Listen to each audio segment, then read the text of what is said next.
안녕하세요. 바브라 목독방입니다. 구독과 좋아요, 알림 설정, 회원가입 부탁드리겠습니다. 1분기부터 금리 인하가 확실하게 진행이 되면서 이게 피부로 느껴지는 체감도 이게 굉장히 중요하지 않습니까? 아무리 뭐 지표적으로 금리 인하 한다 하더라도 실질적으로 나에게 다가오는 이 온도차가 굉장히 중요한 건데 1분기에는 아마도 체감도가 있을 수 있겠다라는 어떤 분석도 나오고 있는데 그만큼 지금 은행 대출 금리를 지금 낮추고 있는 그런 뉘앙스를 계속해서 풍기고 있습니다.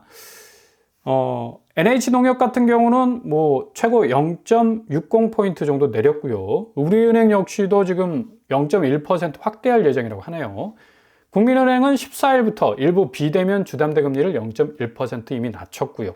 신한은행도 5년 주기형 주담대 금리를 0.1포인트 정도 인하를 했습니다.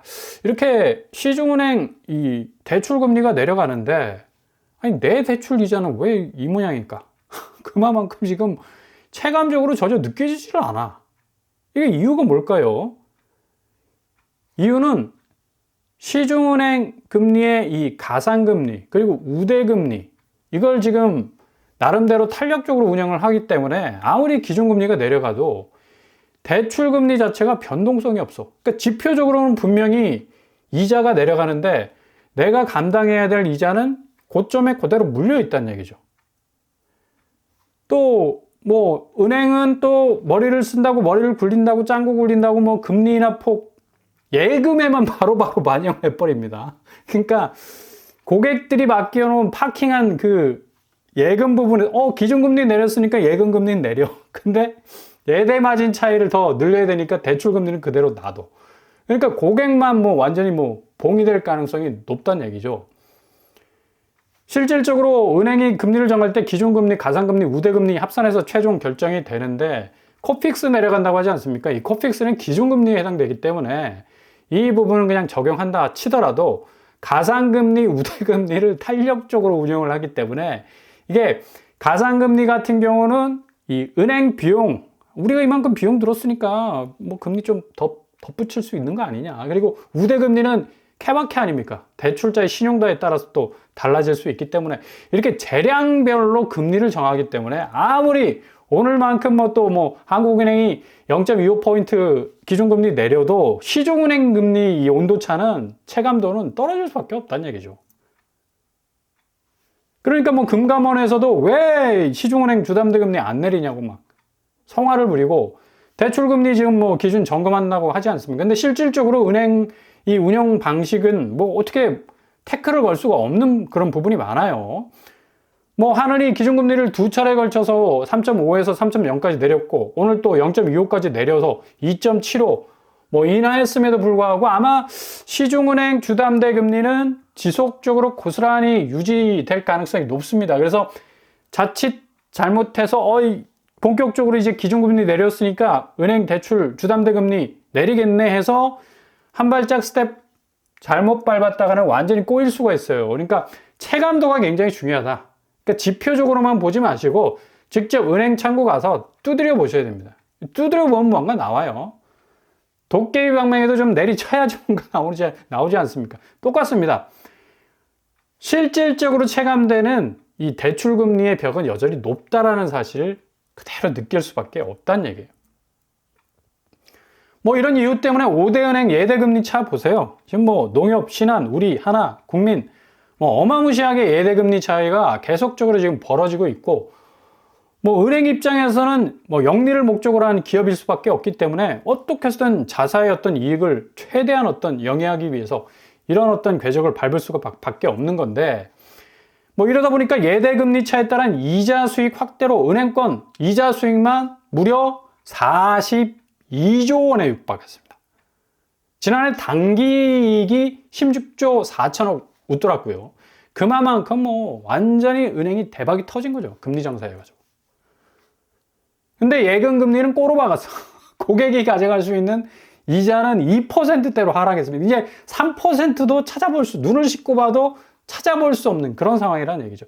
그만큼 지금 상황은 집을 사기 위해 대출받기 안 좋은 상황이라는 얘기입니다. 그만큼 고금리 여전히 빨랫줄에 딱 걸려 있다는 얘기예요. 그러니까 사람들이 집 살 여력이 없는 거야.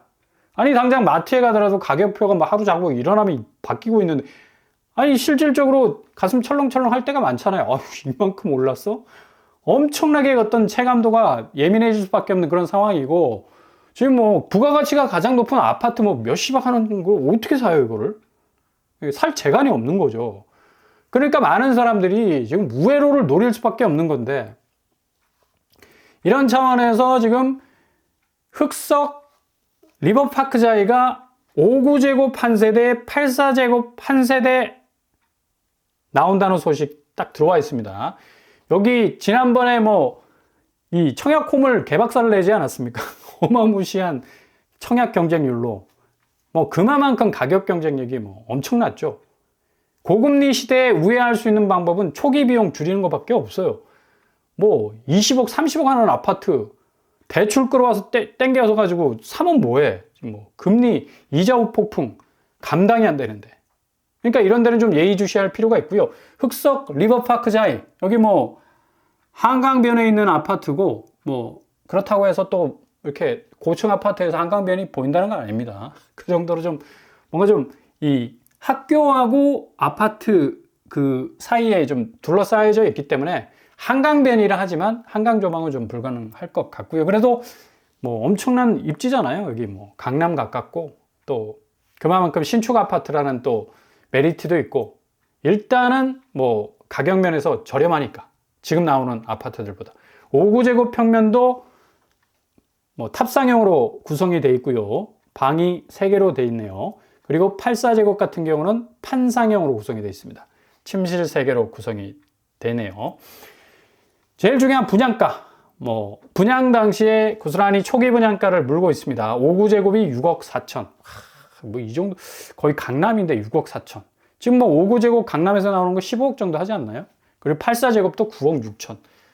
지금 뭐 강남에서 나오는 84제곱은 거의 뭐 17억, 18억, 거의 20억에 육박하는데 굉장히 매력 있는 그런 가격을 가지고 있다 말을 할 수가 있고, 59제곱 같은 경우 84제곱 같은 경우는 9억인데 실제 자체 시세는 19억 2천, 거의 20억에 육박을 하고 있습니다. 그리고 59제곱 같은 경우는 6억 4천인데 여기 매매가가 15억 2천.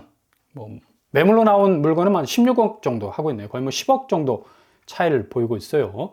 전세가를 보자면 이게 지금 59제곱 분양가가 6억 4천인데 전세가는 대략 5억 8천 정도 되고 있습니다. 매물로 나와 있는 거는 한 8억 정도 되기 때문에 충분히 뭐 잔금 치를 때 부담 안 가지도 될 것 같고요. 그리고 84제곱 9억 6천인데 여기도 전세가를 들여다보면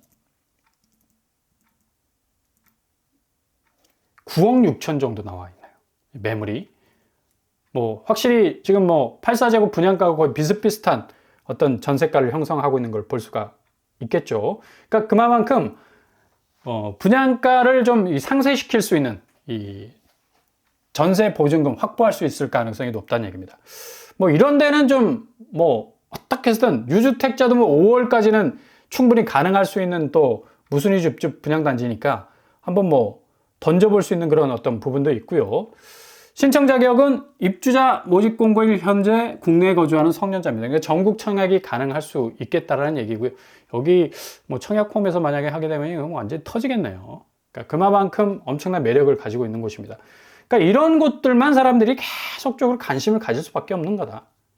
그만큼 지금 대출 받기에, 그러니까 초기 비용이 너무 높아버리면 이 고금리 상황을 지금 감당할 능력이 안 되는 건 뭐 뻔하지 않습니까? 지금 당장 뭐 국내 뭐 예대금리 마진뿐만 아니라 지금 기본적으로 시중은행 금리를 더욱더 밀어올릴 변수는 바로 국채입니다. 국채금리. 미국 국채금리가 10년물 가장 이 주담대 금리, 한국 주담대 금리에 영향을 미칠 수 있는 그런 어떤 이 포인트를 가지고 있는 그런 어떤 변수인데 4.3%까지 지금 유지되고 있죠. 이렇게 되면 결국은 국채금리가 계속적으로 올라갈 수밖에 없는데, 지금 관세 정책 때문에 미국의 트럼프가 중국과 어떤 관세 정책을 펴느냐에 따라서 좀 달라질 양상이 전개가 될 수가 있어요.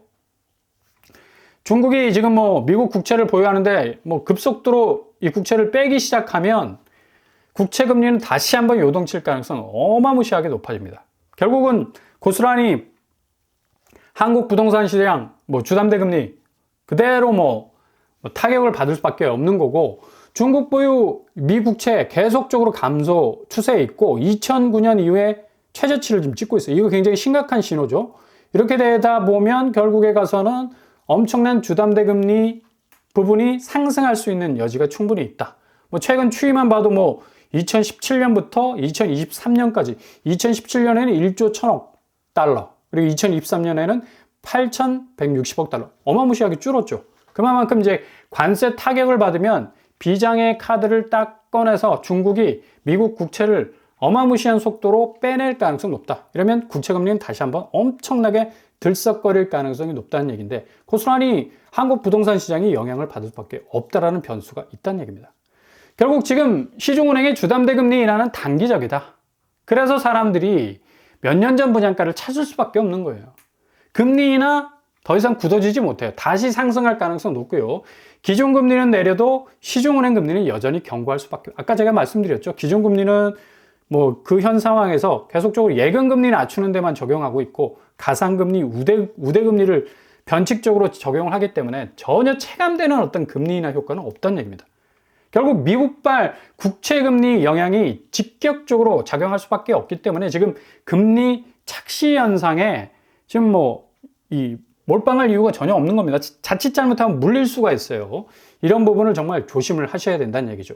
하늘이 오늘 3차례 정도 이제 계속적으로 이 기준금리를 내려서 2.75%까지 내려왔는데, 지금 문제가 뭐냐면 우리나라 경제 성장률 자체도 하늘이 계속적으로 지금 하향 조정하고 있다는 얘기입니다. 그러니까 그만큼 경제 펀더멘탈에 자신이 없다는 얘기입니다. 우리나라 경제 성장률이 1.5%에 그칠 것으로 전망하는, 이것도 지금 목표치지 실질적으로 0.9%까지 갈 수 있는 그런 최악의 시나리오도 나올 수가 있다는 얘기예요. 지금 미국 그 자본시장도 지금 이상 조짐 보이고 있지 않습니까? 20%까지 작년에 올랐는데 올해 과연 더 오를 수 있을까? 다우산업, 나스닥, S&P 500까지도 계속적으로 지금 빠지는 추세로 가고 있고요. 미국조차도 지금 골디락스라 해서 엄청난 경제의 호황기를 거치고 있는다 하지만 인플레이션 우려가 계속적으로 지금 증대되고 있고, 지금 엔비디아 실적과 동시에 PC, 개인 소비 지출 물가 지수가 어떻게 나오느냐에 따라서 앞으로 자본시장뿐만 아니라 금융시장도 상당 부분 이 변수에 휘말릴 가능성이 높다는 얘기입니다. 지금 가상화폐 시장 보십시오. 완전히 비트코인 박살나고 있지 않습니까? 1억 6천까지 간다라는 예상을 깨뜨리고 1억 3천까지 지금 떨어지고 있어요. 지금 알트코인도 마찬가지고, 이 가상화폐 투자하신 분들은 지금 마음 졸일 수밖에 없는 건데, 근데 여기가 상반기가 조금 지나면 조정기가 있기 때문에 다시 주식시장과 가상화폐 시장이 엄청나게 다시 뛸 수 있을 가능성이 높다는 얘기입니다.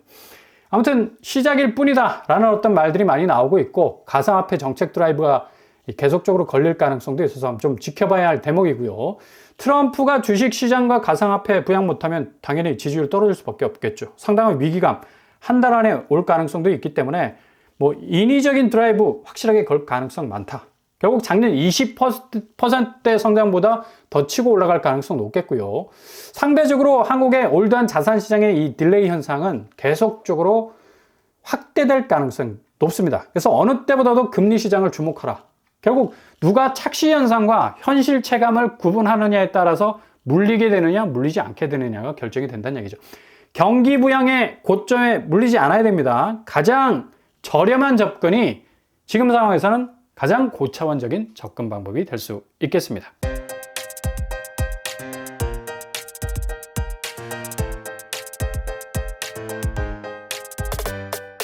오늘의 부동산 캐리커처, 역시 이 금리 부분이 이 부동산 시장에서는 가장 분수령이 될 수 있을 것 같습니다. 지금 시중은행이 금리를 내린다 하지만 이건 단기적 처방에 불과하고, 이게 체감도가 굉장히 중요한데 금리 체감도는 썩 2025년도에 그렇게 나아질 전망이 보이지 않습니다. 그래서 항상 우회로, 틈새로 보는 게 중요한 거고요. 흑석자회 같은 곳은 콕 집어 넣으셨다가 모집 공고 나오면 바로바로 또 지원하는, 일단 낚싯대 던져 놓는 거니까 자신의 럭키 세븐을 한번 믿어보실 수 있길 바랍니다. 올동원합니다. 항상 여러분의 길이 꽃길만 되실 수 있길 바랍니다. 이상으로 반도란 먹도빵을 마치겠습니다. 구독과 좋아요 부탁드립니다. 감사합니다.